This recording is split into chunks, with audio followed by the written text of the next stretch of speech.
Hey there! Are you ready to level up your English with some fun and useful idioms? Idioms are phrases where the words don't quite mean what they seem to.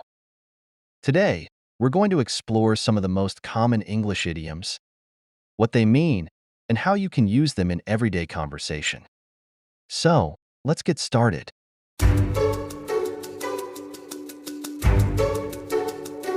Piece of cake. Piece of cake, piece of cake, piece of cake, piece of cake. Piece of cake, piece of cake, piece of cake. This doesn't mean we're handing out cake, but it does mean something is really easy to do. Like when you're great at math and finishing your homework is a piece of cake. Piece of cake. It's a piece of cake. It's a piece of cake. It's a piece of cake. Yeah, it's a piece of cake. Raining cats and dogs. Ever heard someone say it's raining cats and dogs? It doesn't mean animals are falling from the sky. It just means it's raining really hard outside, like a big storm. So, you'd better grab your umbrella. It's raining cats and dogs out there. Raining cats and dogs out there. It's gonna rain cats and dogs, folks. Whoa! It's raining cats and dogs out there. Raining cats and dogs out there, Mum. I hear it's raining cats and dogs in Idaho. Spill the beans. Now, if someone says, spill the beans, they aren't asking you to drop your dinner.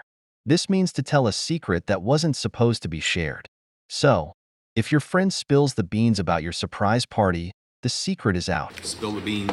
Spill the beans! Somebody spilled the beans? I almost spilled the beans. Don't spill any more beans. Boss, she spilled the beans. What's going on? Spill the beans. The ball is in your court. When we say the ball is in your court, it means it's your turn to make a decision or take action. Just like in a basketball game, when the ball is passed to you, it's up to you what happens next. The ball's in your court. Ball's in your court. Ball's in your court, Captain. Ball's in your court now. Ball's in your court.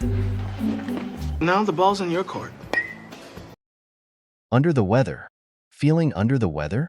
That's just a fancy way of saying you're not feeling well or a little bit sick. So, if you're under the weather, you might need some rest and maybe some soup. I'm feeling a little under the weather.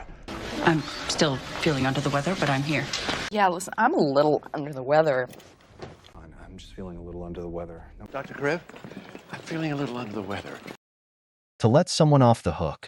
Here's a tricky one. If someone is let off the hook, it means they're not going to get in trouble or aren't responsible for something anymore. Like if you forgot your homework, but your teacher says it's okay, they're letting you off the hook. Thanks for letting me off the hook.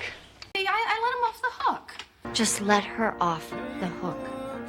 Thanks for letting me off the hook. Don't let him off the hook. Shall I let them off the hook? Burn the midnight oil. Ever stayed up really late studying or working on something? That's called burning the midnight oil. It means you're working hard, late into the night to get something done. Burning the midnight oil. Burning the midnight oil. Burning the midnight oil? Burning the midnight oil. Are you burning the midnight oil? Burning the midnight oil, I see. Break a leg. If someone says break a leg, don't worry. They're not wishing you harm.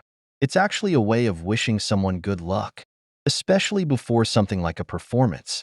So, if you're about to go on stage, your friend might say, break a leg.